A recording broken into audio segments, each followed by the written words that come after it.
I bet you've never heard of the legendary oasis of Zerzura. This ancient city is said to be hidden somewhere deep in the Sahara Desert, and its discovery could mean unimaginable riches and untold secrets.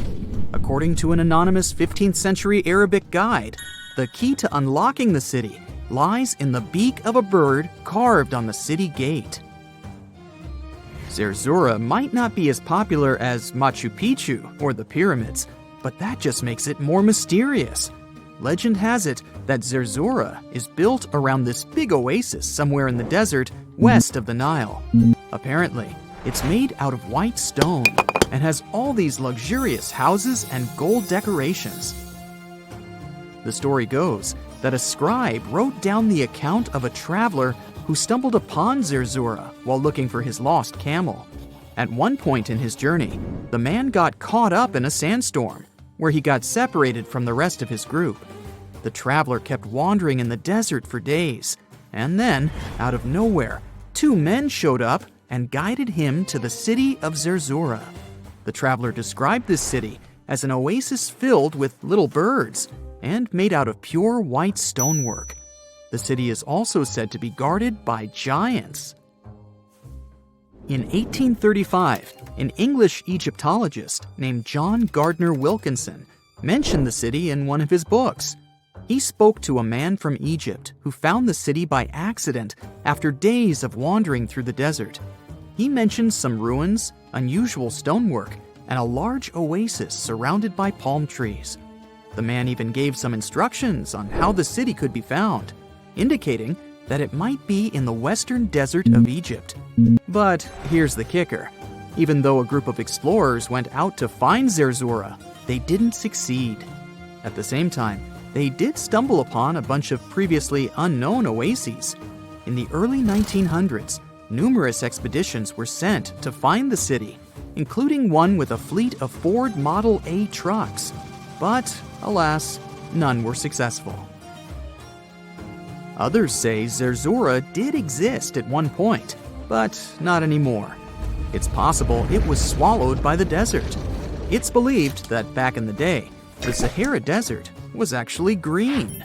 Scientists even found traces of ancient rivers that flowed through the area 100,000 years ago, creating green corridors across the desert. But Zerzura might have never been real to begin with. Maybe it only existed in the minds of people, a figment of their imagination as they were struggling in the African desert. For thousands of years, people have been obsessed with the hunt for another lost city, Atlantis. But if this place really existed, where on Earth, or under the sea, could it be? According to Plato, Atlantis was an actual place, and it was supposedly located somewhere in the Atlantic Ocean, near the Strait of Gibraltar. But how did this mythical city become synonymous with a perfect, paradise-like society? Well, you can thank Ignatius Donnelly for that. The American writer published a book in 1882 where he outlined 13 hypotheses about the existence of Atlantis. Donnelly truly believed that this lost city was where ancient humans lived in peace and joy for centuries. Donnelly even thought that Atlantis was the original source of many ancient civilizations around the world. And if we just followed Plato's clues, we could totally find Atlantis. Sounds like a treasure hunt, right? What inspired Donnelly to go on this quest in the first place, you might ask? Apparently, an amateur archaeologist discovered the city of Troy, using Homer's The Iliad as a guide. Well, if Troy was real, then why not Atlantis? Back in the day, some people believed that America was the legendary Atlantis. Columbus really stirred up some excitement when he brought back news about the New World to Europe. But the real hunt for Atlantis didn't really start until the 20th and 21st centuries. Some people tried to connect the dots between a volcanic eruption on the island of Santorini and the destruction of Minoan settlements.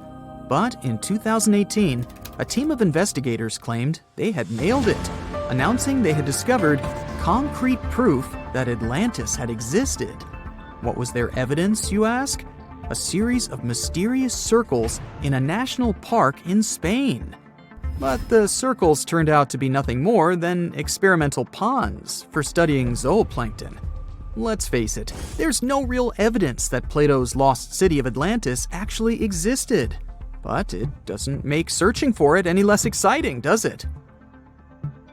The Fountain of Youth isn't a lost city per se, but it is another mythical location that many have claimed to have stumbled upon over the years. Long ago, people were obsessed with the idea of living forever, or at least extending their lives as much as possible. Each culture had its own wild story, like the Greeks talking about a magic fountain that let people live longer, or Alexander the Great finding a river of paradise that could heal the wounded. Japanese legends spoke of hot springs that could make you young again, while the Caribbean locals talked about the restorative powers of the water in one of their own mystical lands. Explorers searched far and wide for these magical waters, but nothing. Probably the most famous of all was the story of the Spanish explorer Juan Ponce de Leon, who thought he'd found it in Florida. Now, Ponce de Leon was quite a character. He sailed with Columbus and became an important figure in the area now known as the Dominican Republic. He found gold in Puerto Rico and even became the island's administrator. But when the ruler of Spain decided to replace him in his duties, he got upset and decided to explore Florida, looking for gold and the elusive Fountain of Youth. He explored the Bahamas, but sadly, he didn't find any gold or magic water. He did, however, make his way to Florida. He explored the coast and even discovered the Gulf Stream. Unfortunately, his last expedition didn't go well, and he was wounded. But the legend of him searching for the Fountain of Youth lived on. Even though historians don't think he was really looking for the Fountain of Youth, thousands of people visit the Fountain of Youth Archaeological Park every year to try the sulfur-smelling water. It's the oldest attraction in Florida, which has been around since the 17th century. Some say the water has unusual properties, but I'll leave that up to you to decide after you visit this place. Norse mythology has its own mysterious land called Thule. It's said to be somewhere between Scandinavia and Iceland, where the sun barely shines and the cold bites hard. The folks there survive on a diet of millet, herbs, fruits, and roots, washed down with a grain and honey brew. As for its exact location, scholars can't seem to agree on it to this day. The legendary ancient Greek explorer Pytheas was said to be the first to stumble upon Thule during his quest for tin mines.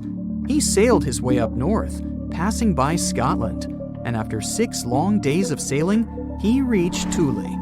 The people there, according to Pytheas, were quite primitive, but that's no surprise since they were just simple farmers living off the land. They showed Pytheas where the sun set on the shortest day of the year. They also told him that in winter, the sun never rose at all, and in summer, there was no night. For many years, historians have been debating the true identity of this mythical land of Thule. Some say it's Iceland, while others claim it's Norway. A little bit of progress has been made recently with the help of a team of researchers. If their findings are correct, Thule might be the elusive island of Smola. That's farther south than any of the Norwegian islands that were on the list of contenders. It may be too soon to celebrate, but it does look like Thule has finally been found. The Sahara Desert is like a Mad Max movie. Scorching heat, endless dunes, and an overall barren wasteland. A place where no one could live, right?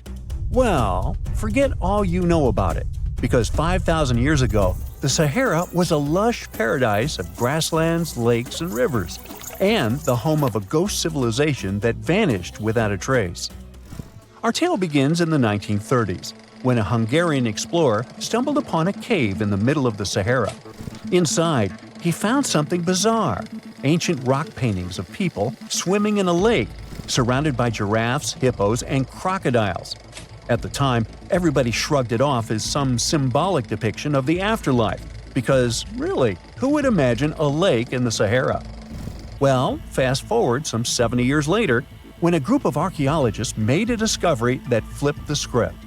In a rock shelter in Libya, they unearthed 15 mummies, along with baskets, ceramic pots, and other everyday items. This may look like prehistoric junk to most people, but to archaeologists, it was like uncovering a key piece of evidence. Those people weren't just passing through, they lived here.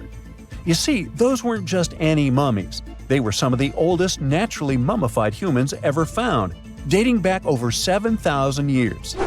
Take that, Egypt. 2 of them still had readable DNA, preserved thanks to a rare natural mummification process, almost a miracle considering the Sahara's climate's ability to turn everything into, well, beef jerky.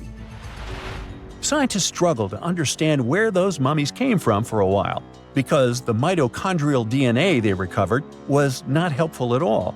But thanks to scientific progress, they eventually managed to do a full genome analysis that revealed some weird secrets. Those people belonged to a human lineage that was completely unknown, and they lived isolated from the rest of humanity for thousands of years. For decades, researchers assumed that the place where they lived, the Green Sahara, was like a prehistoric highway, a lush corridor that humans and animals used to migrate between sub-Saharan Africa and the Mediterranean. But the mummies demolished that theory, like a hippo sitting on a sandcastle. Their DNA showed zero genetic mixing with sub-Saharan and Eurasian migrants, keeping their genes pure for 7,000 years.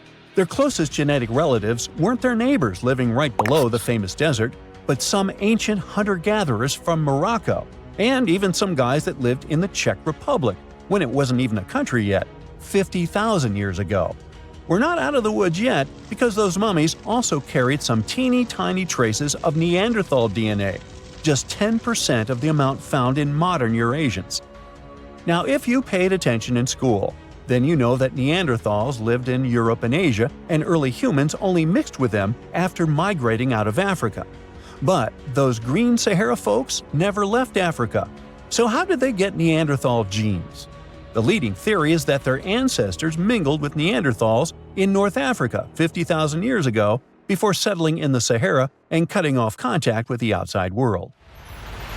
Archaeologists also found cattle bones and tools made of stone and wood at that rock shelter, proving that those people led a thriving pastoral lifestyle. This discovery made scientists scratch their heads for a while because, you see, animal domestication was not developed in Africa. So how did they learn it if they never mingled with anyone? Did they have ancient YouTube tutorials? Probably not. The researchers believe they must have traded knowledge with neighboring groups, but just knowledge, no saliva. It's almost too hard to believe that no outsiders mixed with them. After all, who wouldn't want to live in a thriving civilization in the middle of a green paradise, drinking milk, eating meat, and even using animal blood as a protein source? Ooh, yummy. They didn't have to hunt for every meal, thanks to their livestock, and the abundant water made life pretty sweet. And yet, they never married outsiders. Why? Maybe it was a cultural choice to never date outside their own group. Or maybe the landscape itself kept them isolated. This is where scientists place their bets.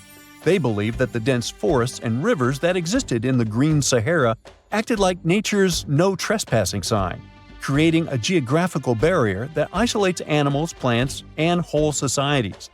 This isolation is the reason why their genes were so unique. These guys weren't swapping spit with anyone else. But this genetic time capsule almost didn't survive. For most of the last ice age, the Sahara was even harsher than today, a true dead zone where humans couldn't survive. 70,000 years ago, even the toughest people disappeared, retreating to the Nile Valley and the Mediterranean coast. Why? Because Earth was a climate bully. Massive glaciers stole all the moisture, weakening monsoons until rain clouds barely reached North Africa. Then came the knockout punches. Armadas of icebergs flooded the North Atlantic, triggering devastating droughts each time. This was the Sahara's ultimate keep-out era. Now, you're probably wondering how in the world the Sahara turned green after all this, and then went back to being a desert again. Well, it all started 15,000 years ago, I wasn't around then, when Earth was shaking off the last ice age. Our planet's axis was a bit wobbly, and because of that, the northern hemisphere got closer to the sun, getting extra sunlight and heat. This eternal summer turned North Africa into a giant moisture magnet, pulling water from the Atlantic and making it all rain down on the Sahara. The result of this ridiculous amount of rain was a lush savanna, complete with lakes the size of small countries. But the African humid period was not just a one-time miracle. The truth is, this eternal on and off switch between green and desert happened to the Sahara more than 230 times since the desert was born. During one of these events, the Sahara even expanded, getting bigger than it is today. So when the green Sahara showed up, you can bet it brought the ultimate ecosystem glow-up. This wasn't just a light dusting of grass. We're talking full makeover. The transformation was so complete, it even reshaped animal populations. Cheetahs suddenly struggled with the new prey dynamics, while rodents like the multi-mammate mouse thrive in the suddenly abundant grasslands. But don't pack your prehistoric swim trunks just yet. This paradise had teeth. The Sahara was an ecological maze of crocodile-infested rivers, malaria-carrying mosquitoes, and big cats lurking in the tall grass. Crossing it would have been like playing a real-life game of Hungry Hippos. This is probably why more groups didn't settle permanently. The Sahara's climate cycled between wet and dry every 20,000 years, hardly a stable zip code. For most ancient people, it was smarter to treat the green Sahara like an all-you-can-eat buffet, grab resources and leave before the desert returned. Still, this green Sahara period lasted for 10,000 years, giving our mystery shepherds plenty of time to thrive. But around 5,000 years ago, Earth's axis shifted again, the rains moved away, and the Sahara dried up faster than a puddle in July. As the desert returned, the shepherds from the green Sahara had no choice but to pack up their livestock and leave. Some researchers believe they migrated toward the Nile, laying the groundwork for ancient Egypt, so I guess their legacy lives on. Besides, their pure lineage may be extinct by now, but some faint genes of the mummies can still be found in the people that live in North Africa today. But the introvert mummies were not the only ones using the green Sahara as an Airbnb. They actually had neighbors just around the corner, in a lakeside village in Niger to be exact. Those people thrived for 5,000 years and left behind the oldest Sahara Desert cemetery, including a man buried in a turtle shell, a grinning Halloween man with filed teeth, and a heartbreaking family embrace frozen in time, victims of the very waters that sustained them. Eventually, those people disappeared too, just like it happened to our antisocial friends. This proves that this desert outsmarts everyone, with a landscape that gives paradise with one hand and takes it away with the other. There you are, trekking across a desert on foot. It's hot, you're terribly thirsty, and now you gotta walk around this stupid wall. Wait, a wall in the middle of a sandy, lifeless nowhere? Exactly, a wall in the northern Saudi desert. Archaeologists have just made a super exciting discovery, and what they found was not just a single wall. No, it was a whole ancient walled city that might date back to 2400 BCE. They think this place was home to around 500 people and could have been used for 1,000 years. This discovery is groundbreaking. It means that the area could have been way more advanced than anyone expected. This city was well organized, with different zones for living, towers and strong walls for protection, and different sections for all kinds of daily life. This ancient city, now called Al-Natab, was basically an oasis town, and it's great since it can give us a peek into what life might have been like in this desert thousands of years ago. Apparently, they had clearly separated areas, like residential sections, a cemetery, farmland, and even a town center. This oasis city, found in the Khaybar area, is the first big organized settlement from the 2nd or 3rd millennium BCE that researchers have uncovered in northwestern Arabia. The first survey showed that this town, which covered about 6 acres, had several districts, including the residential area, the cemetery, and the legal one, with courts. The houses were set up in neat rows, all connected by small roads. Those streets kept the residential area separate from the rest of the town. Back then, most people in this region were nomadic herders, always moving around. But archaeologists have been sure that during the Bronze Age, Northwest Arabia had small walled towns and oasis centers scattered across it. These connected oasis towns were unique, offering secure places for people to live, store goods, and trade. They started showing the beginnings of urban planning, which hints that people of that time were already starting to settle down and organize communities more seriously. The research team estimated that there were about 50 homes in Al-Natta, but that number could go up to 70 as they keep digging. They think that a few hundred people lived there, and probably one of the coolest things is that some houses went up to 3 stories tall. Built on a slope near a couple of major trade routes, this city was set up in a prime spot. Now, one of the most impressive things about this place is its water supply. The oasis had springs and aquifers, which are underground water sources, and such conditions were perfect for farming. Those water sources meant residents could grow their own food, making the town self-sufficient. The outer walls probably helped control who could enter the town and get access to its resources. This settled way of life was an impressive shift from nomadic living to a more agro-pastoral lifestyle, which means a mix of farming and herding animals. Another find that supports this theory is a bunch of tools like grinding stones, mortars, and pestles discovered inside the town. People there must have ground grains and prepared food. They had a diet of cereals, meat, and milk from animals they raised themselves. These astonishing findings show that the inhabitants of the town could easily feed themselves and were surprisingly advanced for that time. Thanks to better access to Saudi Arabia in the past couple of decades, archaeologists now have a much clearer picture of what life there was like thousands of years ago. The most exciting thing is that Al-Natta might have been part of a whole network of similar fortified oasis towns spread across the region, and all of these connected sites could show us how trade routes and small settlements worked together at that time in that arid area. Now, at the same time, this recent discovery isn't the only one that has the scientific world buzzing with excitement. How about we visit Egypt and see for ourselves?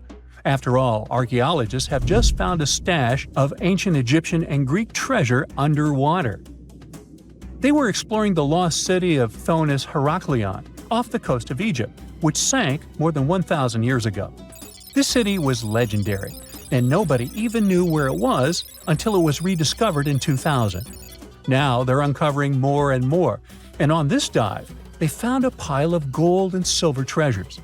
Those were probably used in rituals to bless Egyptian pharaohs when they took the throne. The researchers even found an ancient Greek temple dedicated to Aphrodite and some super old Greek weapons. Frank Gaudio, the lead archaeologist, said it was astonishing that those delicate objects had survived the disaster that brought the city down. Back in its prime, Thonis Heraklion was one of the biggest port cities in the Mediterranean. It was a huge center of social life and was the main entry point for ships from Greece coming into Egypt. But tragically, due to rising waters, earthquakes, and a catastrophic tidal wave, the soil underneath the city literally turned into mush, and then the entire city sank into the Mediterranean. It was forgotten until Gaudio's team found it in 2000. Since then, they've been uncovering new parts of the city and piecing together its history little by little. If a lost underwater city doesn't seem impressive enough, we can travel to the Amazon. The discovery made there is truly mind-boggling. For centuries, people have talked about lost cities deep in the Amazon, like El Dorado, that mythical city of gold that lured Spanish explorers into the jungle. A lot of them never came back. Then, in the 1900s, a British explorer named Percy Fawcett went searching for what he called the lost city of Z, and he too disappeared. But now, finally, scientists have actually found proof that those lost cities in the Amazon were real all along. A team of scientists use a tech called LiDAR, which basically allows you to see through thick jungle from above by bouncing light beams off the ground. They flew over the jungle in Bolivia in a helicopter about 650 feet up and mapped out those hidden ancient cities. What they found were ruins of a huge urban settlement built by the Kasarabi people who lived there from 500 to 1400 CE. And it wasn't just a couple of buildings here and there. No, the LiDAR maps revealed massive urban centers, pyramids, platforms, roads, canals, and causeways, all carefully laid out. Turns out the Amazon wasn't just an untouched jungle. It was once home to big, complex cities.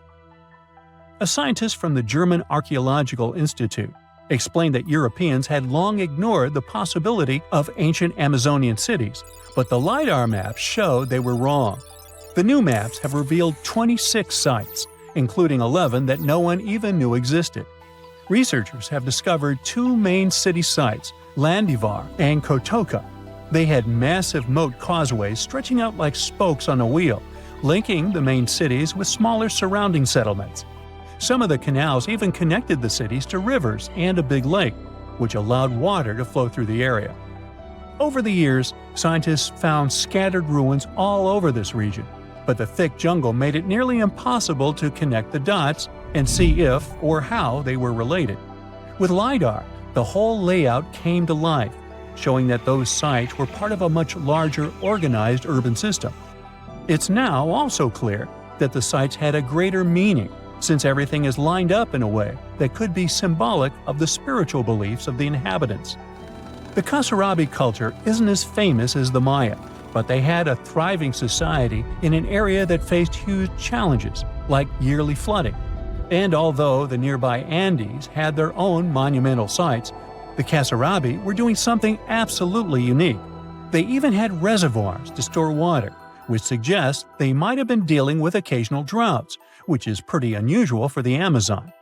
Actually, those terrible droughts could be why the Kasarabi eventually left their cities around 1400 CE.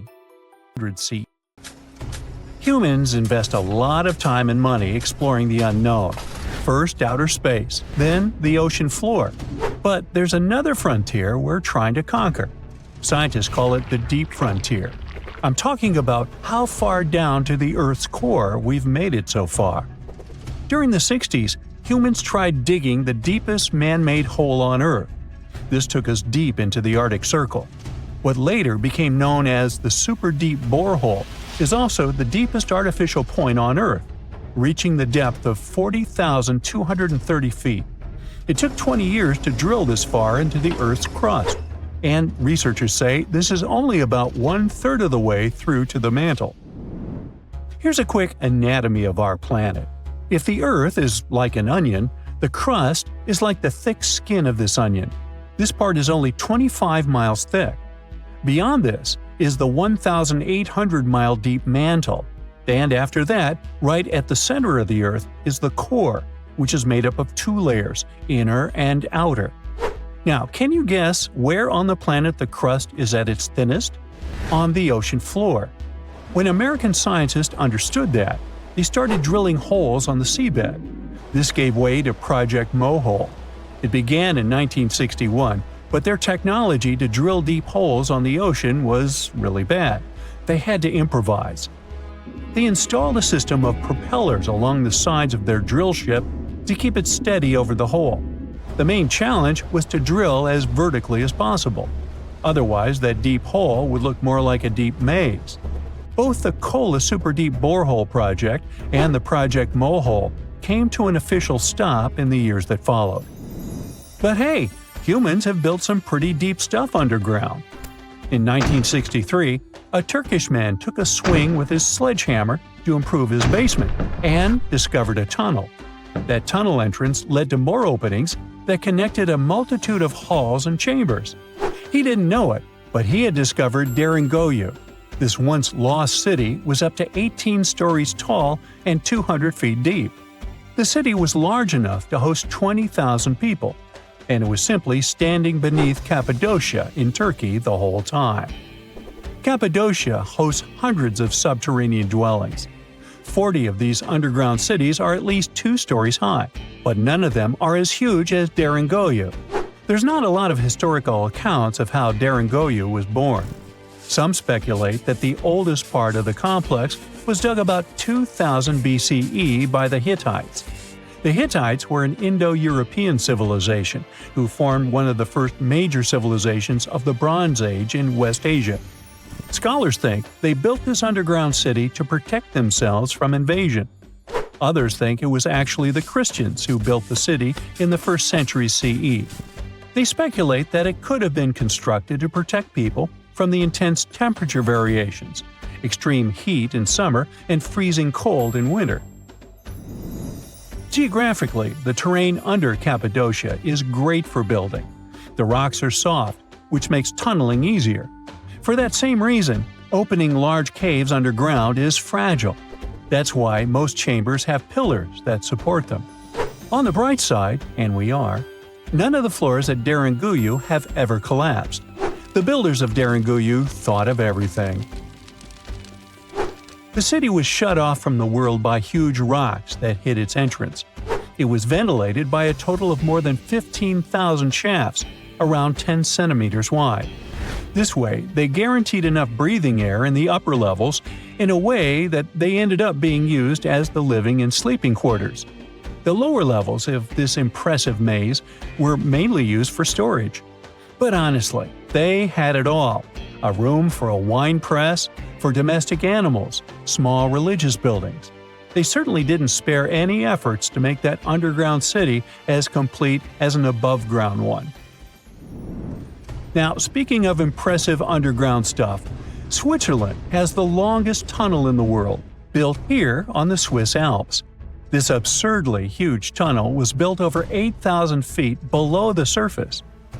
Check this out. This is what the Gotthard-based tunnel looks like.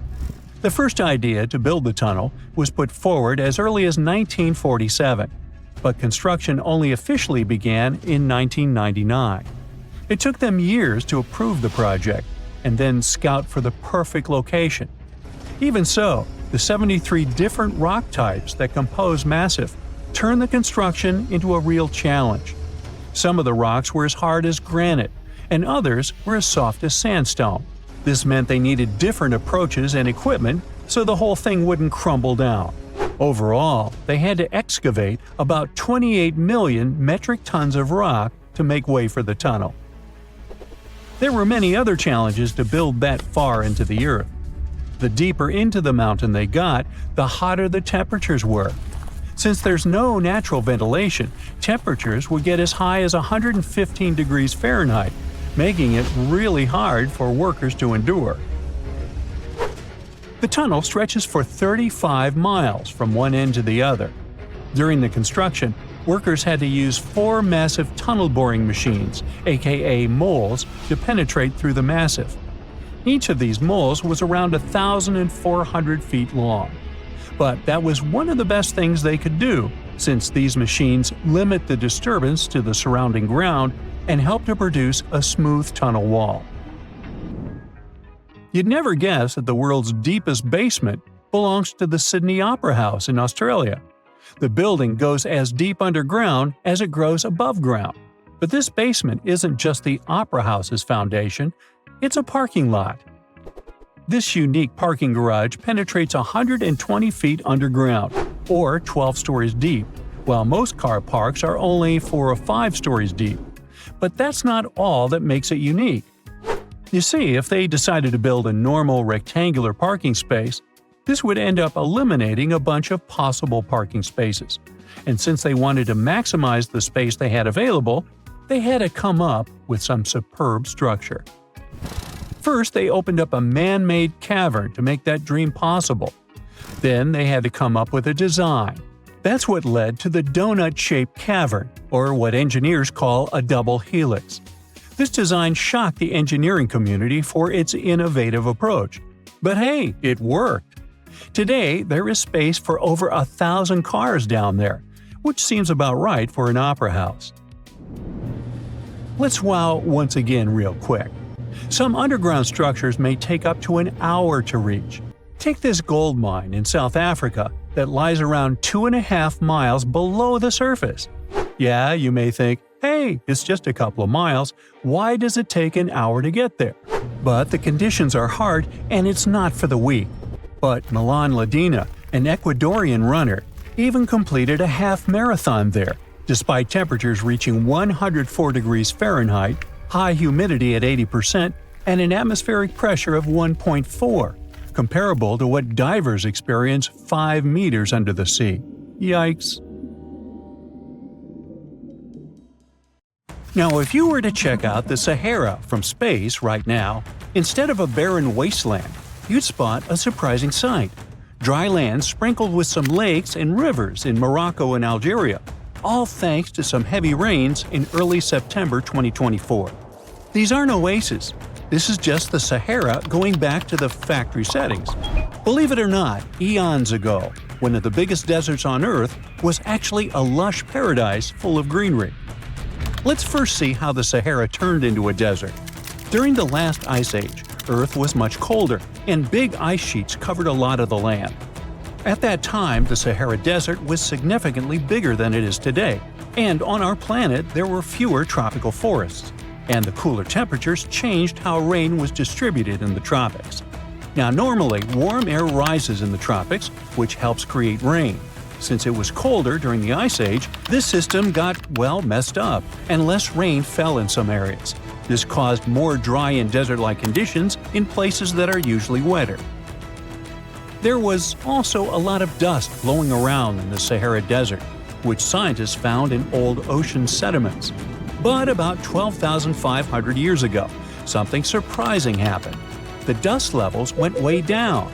This meant that the Sahara got a lot wetter, which is a sign that the climate suddenly warmed up for a while before cooling down again. After 12,500 years ago, the Sahara became a much greener place, like a savanna, because a weather pattern called the Intertropical Convergence Zone, a mouthful indeed, moved north during summer. This wet period was at its best around 4,000 years ago, when temperatures were a bit warmer than today. At that time, more rain fell in the Ethiopian highlands, which made the Nile River carry more sediment. However, there was another big change called a Heinrich event, which caused the Intertropical Convergence Zone to move back south. This led to the Sahara and Arabian regions drying out quickly. Because of this, the Nile River had much less flooding between 2700 and 2100 BCE. Long story short, too late for that. The Sahara has gone through wet and dry cycles due to changes in the climate and weather patterns over thousands of years. Up until recently, we've known about the Sahara in its dry era. But in September 2024, an unusual cyclone rolled through. It hit Morocco, Algeria, Tunisia, and Libya, and filled those dry lakes and rivers. The satellite images from NASA of before and after the rains are stunning. It's like the Sahara has had a makeover. Some areas in North Africa received up to 8 inches of rain. For comparison, Seattle gets about 40 inches per year, only 5 times what the Sahara received. I say only for one simple reason. Seattle has a reputation for being quite rainy, while the Sahara does not. The tricky part is those 8 inches. Essentially, the entire yearly quota for this area fell in a matter of moments. So, in a way, it might have felt rainier in the Sahara than in Seattle. The mountains funnel the water into ephemeral lakes in northern Algeria, which recently expanded to over 70 square miles and reached depths of more than 7 feet. That's enough water to sustain it for a year. So what exactly are these ephemeral lakes? Well, they're basins that fill up for a short time each year, but might stay dry for several years if the rain doesn't cooperate. Sometimes water flows into them from a small surrounding area, or it can just be good old-fashioned rain. Now, a big question arises: how come these lakes exist in the first place?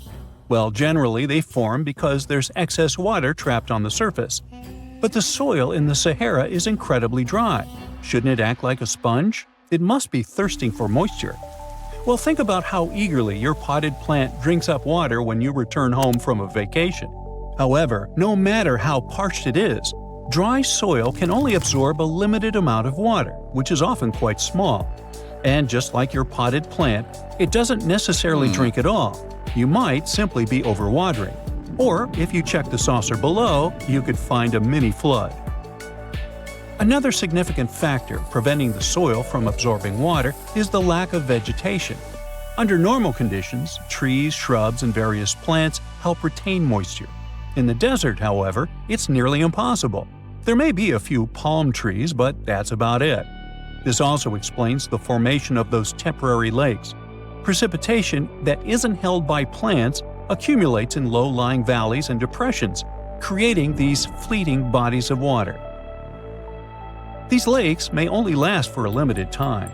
but that doesn't mean they shouldn't have names.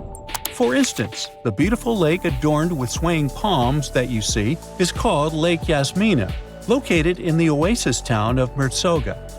In certain areas of the desert, where the dunes rise, it may appear as though you're looking at a mirage, but it's not.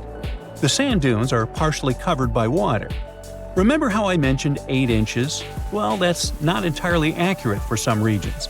In fact, there are places where the flooding is so extensive that the palms are submerged up to their crowns. Now, the last time we saw a downpour this intensive was 30 to 50 years ago. But this rain is more than welcome. After 6 consecutive years of drought, Morocco really needed it. Lakes that had been dry for decades, like Lake Ariki, are finally getting some much-needed water. A recent analysis revealed that out of the hundreds of storms that have hit the region since 2000, only 6 brought enough rain to start filling up this lake. And of those, only 2 resulted in a lake level higher than what we saw in September 2024.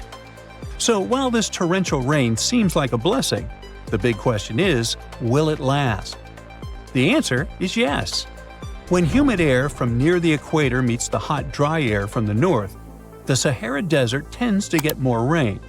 Scientists say this collision zone is shifting further north as the planet warms, and it warms, so it's likely to keep moving that way over the next couple of decades. So I seem a bit overly optimistic about this, and the truth is, the news isn't entirely positive. The reality is that no one was truly prepared for a flood situation like this. Moreover, remember that this isn't some Southeast Asian country where people are accustomed to dealing with water. This is the bone-dry Sahara. That said, I think you know what I'm getting at. Tragically, at least 18 people lost their lives to the intense rains in southern Morocco. The authorities are gearing up for even more heavy rain in the region. But if that's the case, could it mean the Sahara is facing extinction?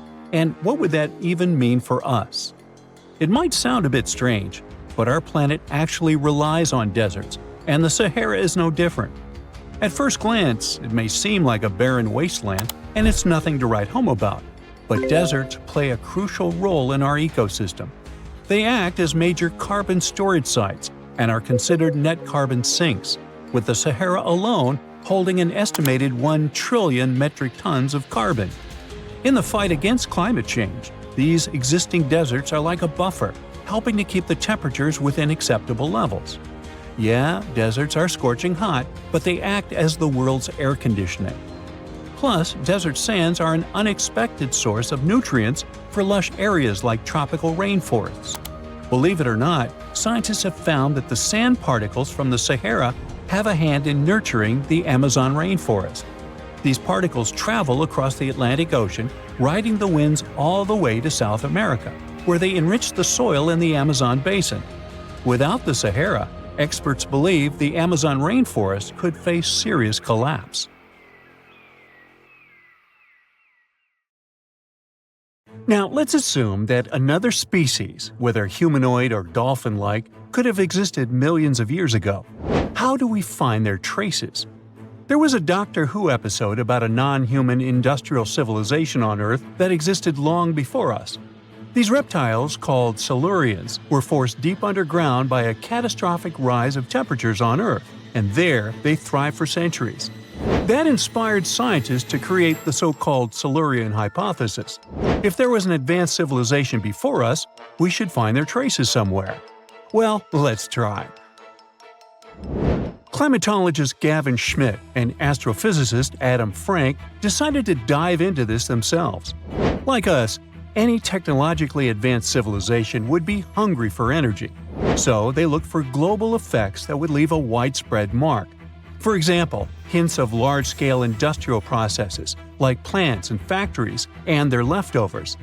Then comes the question of how long these civilizations would last.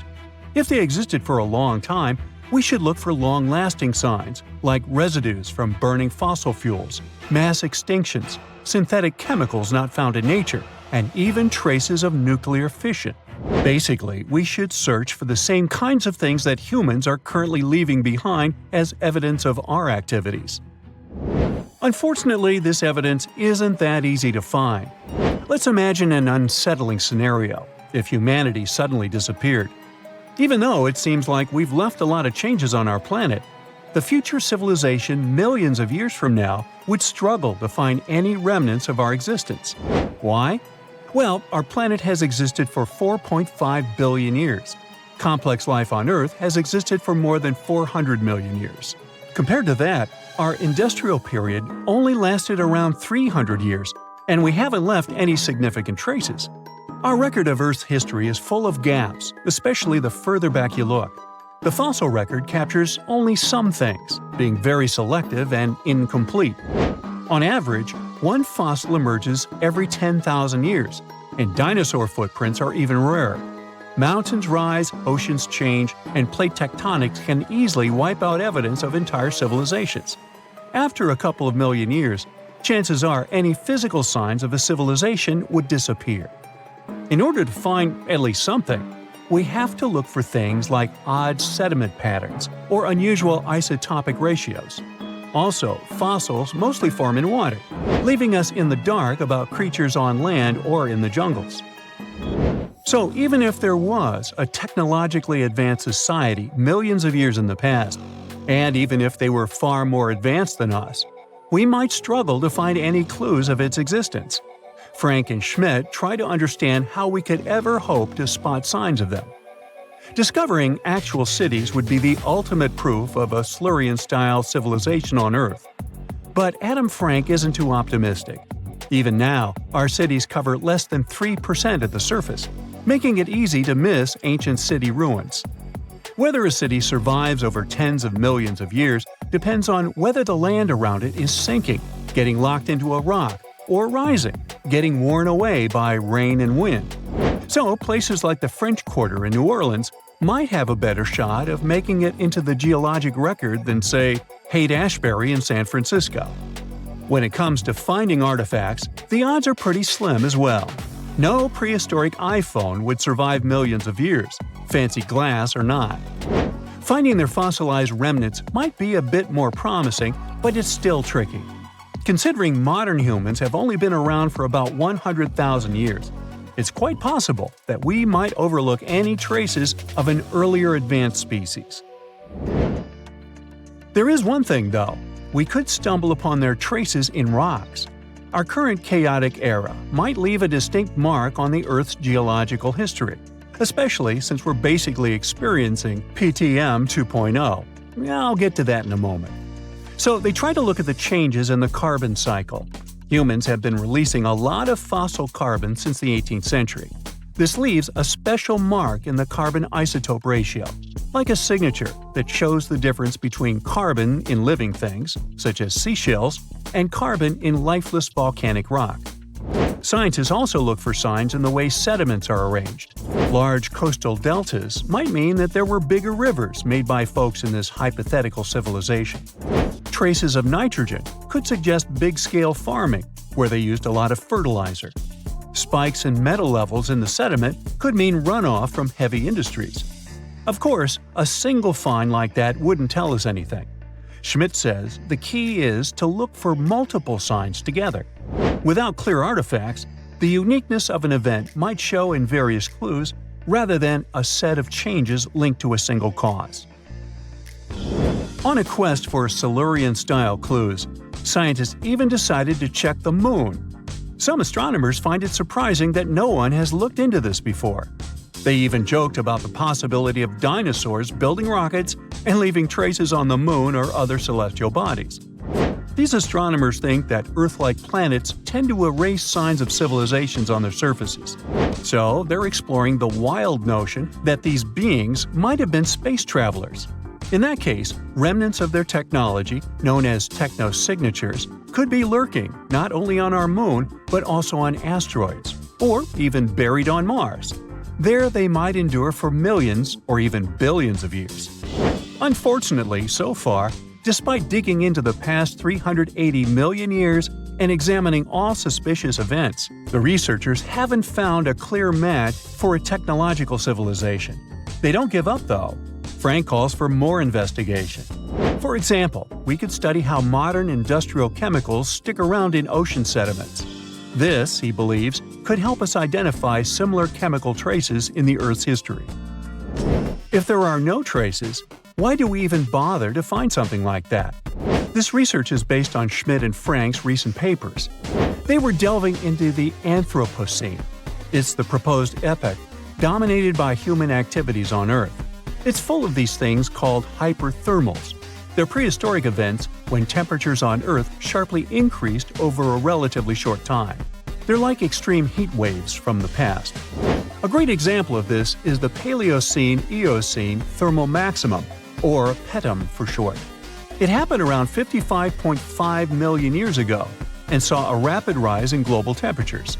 Over 200,000 years, the average temperature on Earth jumped from about 9 to 14 degrees Fahrenheit. We study these hyperthermals to understand how they occurred, from natural causes or human activities. So, these hyperthermals sparked the genesis of Frank and Schmidt's research. To study them, scientists started examining chemical signals and tracers left in rocks. When doing that, Schmidt and Frank uncovered some eerie parallels between all the climate issues we have today and past periods of rapid temperature shifts. There's a close similarity between the PETM and other hyperthermal events. So all this work isn't just about solving a historical mystery. Understanding our impact on the environment can guide us to finding better ways to live in harmony with the planet and avoid becoming a forgotten species in the future. Our Milky Way is filled with lots of planets that could be just right for life, but we don't know if there are other civilizations out there. Earth is the only place we know of with living beings. About 200 years ago, people wondered if there might be civilizations on Mars. Back then, it was a real question. But once we got pictures from space probes, we decided there wasn't any evidence for it, and that idea got stuck in our minds. Now, it's not even considered a valid topic for serious science. It's seen as kind of silly. But no one has set clear limits on what could have happened on our own planet a really long time ago. So, even if there is no proof, we shouldn't throw away the possibility. Don't forget, it took humanity a while to recognize dinosaurs. Maybe Silurians are just patiently waiting for their time. Now, thousands of years ago, the Sahara Desert was a green valley with rivers, lakes, flowers, various animals, and people who had different DNA. They weren't visitors from another planet or some unknown separate species. In fact, they were quite normal. But their genetic code changed scientists' understanding of how human civilization developed. It sounds a little confusing, but let's start at the beginning. Among the endless dunes of the Sahara, there is a small rock shelter where wanderers can hide from the scorching sun. This place is called Takakori. Recently, it became famous because scientists found 2 mummies there who lived about 7,000 years ago. At that time, in China, people were learning to domesticate pigs. In Egypt, paintings with geometric patterns appeared. Almost everywhere in the world, people were developing agriculture. But what was happening in the Sahara? Scientists analyzed fragments of DNA from the mummies, along with other artifacts found in the cave. They discovered that the bodies belonged to female pastoralists. They lived during a time when the famous desert was known as the Green Sahara because of its humid climate and abundant vegetation. Those mummies belonged to a group of people of unknown origin. Their DNA did not contain the genes typically found in populations that lived in that region. In fact, their genome did not resemble any other known genetic lineage. Surely, there must have been relatives of these people living in other regions. A similar genetic code was found in the remains of hunter-gatherers in the Tafaralt cave located in Morocco. The DNA of the people from these 2 caves was equally distant from the DNA of people who lived in the southern part of the Sahara. Since their DNA was not similar to other genomes in the region, this tribe must have lived quite separately. They probably did not accept strangers and did not move from place to place. They simply didn't need to, since the Green Sahara had everything necessary for life: a good climate, water, and food. These Takakori people lived within their own community as if they were separate from everyone else. But then, how did they learn about animal husbandry? Today, breeding bulls, goats, and other animals seems completely natural, but in the distant past, it was a real breakthrough. Farming and cattle breeding technologies developed around the world during mass migrations. Imagine a small indigenous group living in the Green Sahara. Suddenly, thousands of outsiders who know agricultural techniques arrive from other regions. They take over the land, drive some locals away, allow others to stay, impose their own rules, and begin cultivating the soil. Their settlement grows, and then they migrate to another area where they spread their technologies again. That's how progress developed in the past, at least that is what scientists thought. Of course, during these migrations, different people mixed with each other, which introduced great diversity into the genetic code. But in the case of the Takakori tribe, there was no diversity. They were not attacked, and large-scale migrations did not affect them in any way. So the question arises, how did they know about cattle breeding? This is what surprised researchers. We were convinced that agriculture spread exclusively because of large-scale migrations. The discovered mummies showed scientists that people simply exchanged knowledge and culture. Perhaps a traveler came to the Takakori settlement, showed them how to breed animals, and left. No genetic mixing occurred, which is why they retained a distinct and separate genetic code. It's also possible that someone from Takakori traveled elsewhere and returned with new knowledge about herding. No one conquered anyone.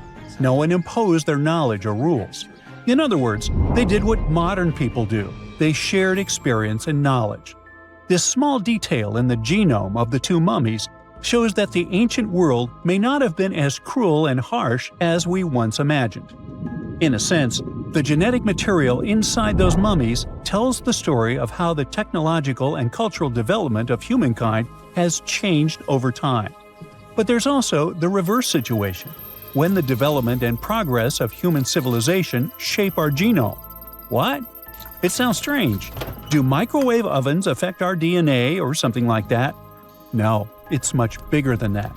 Our DNA was changed by fire. If you look at us through the eyes of nature, we are very strange creatures because of our weird relationship with one of the most dangerous elements in the world. But what's so strange about it? Well, just look at nature. Did you see how people in thrillers about wildlife scare away wolves and bears with fire? It's because it really may work, since many animals are afraid of fire and stay away from it. Some lizards learn how to survive wildfires by hiding in already burned bushes, places where the fire will not return.